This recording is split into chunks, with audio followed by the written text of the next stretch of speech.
ফের চলে এলাম বন্ধুরা সন্ধেবেলায় একটা ছোট্ট একটা জলখাবারের ব্যবস্থা নিয়ে। ঘরে থাকা উপকরণগুলো দিয়েই তোমরা করতে পারবে। দেখো কি কি উপকরণ লাগছে।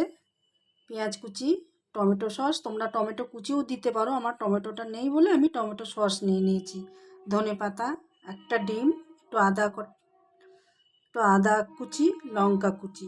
আর যেটা নিয়ে নিয়েছি দেখো, এটা আটা, তোমরা ময়দা দিয়েও করতে পারো। আটাটাকে মেখে আমি একটা ডো বানিয়ে রেখেছি, আর একটা আলু সিদ্ধ দিয়েছি। তোমাদের পরিমাণ মতন তোমরা দেবে। আমার এতে একটা আলু তো দুজনের মা মেয়ের হয়ে যাবে, তার জন্য একটা আলু দিয়ে আমি করছি। তা দেখতে থাকো এবার কিভাবে কি করছি। দেখো তেলটা গরম হয়ে গেছে, আমি পেঁয়াজগুলো, আদা কুচিটা, লঙ্কা কুচি দিয়ে দিয়েছি। এবার একটু হালকা করে একটু ভেজে নেব। এরপরে দেখো আমি ডিমটাকে ঘষে নিয়েছি, আর আলুটাকেও ভালো করে একটুখানি করে নিয়েছি। আর পেঁয়াজটা দেখো অল্প অল্প ভাজা হয়ে গেছে, এর মধ্যে সব দিয়ে দিলাম। স্বাদ অনুযায়ী লবণটা দিয়ে দিলাম, আর সামান্য একটুখানি হলুদ দিয়ে দেবো, সামান্য দেব। আর দিয়ে দেবো যেটা একটু হালকা করে একটু মিষ্টি। সবেতেই একটু মিষ্টি দিলে খুবই ভালো লাগে জানো।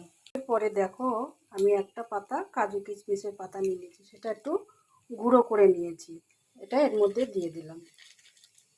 আর দেখো আমি সস দিয়ে দিলাম, দিয়ে দেবো একটু ধনে পাতা, দিয়ে ভালো করে একটু মিশিয়ে নেব। পরে দেখো পুরটা রেডি হয়ে গেছে আমার। আর যেটা আটাটা মেখে রেখেছিলাম দেখো, ছোট ছোট করে লেচি কেটে নিয়েছি লুচির সাইজের মতন। এরপরে দেখো এগুলো একটু বেলে নেব। দেখো এইভাবে ছোট ছোট করে আমি একটু সেঁকে রেখে নেব। তাহলে দেখো এগুলো একটু এপিট ওপিট করে আমি সেঁকে নিয়েছি। দেখো ওটা পুর ঢুকিয়ে নিয়েছি, আর আমি একটা বাটার নিয়ে নিয়েছি। বাটার দিয়ে অল্প অল্প করে আমি একটু সেঁকবো। সাইজটা করতে হবে, ছোট ছোট ছোট করতে হবে।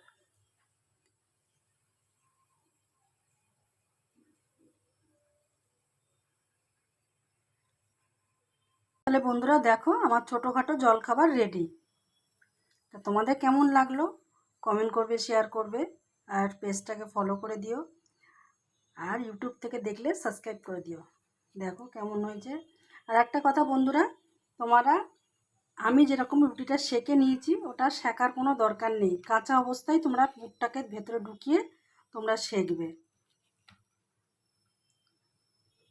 দেখো কেমন সুন্দর হয়েছে দেখছো, দেখতেও যেরকম হয়েছে খেতেও অসাধারণ হয়েছে, দারুণ খেতে হয়েছে।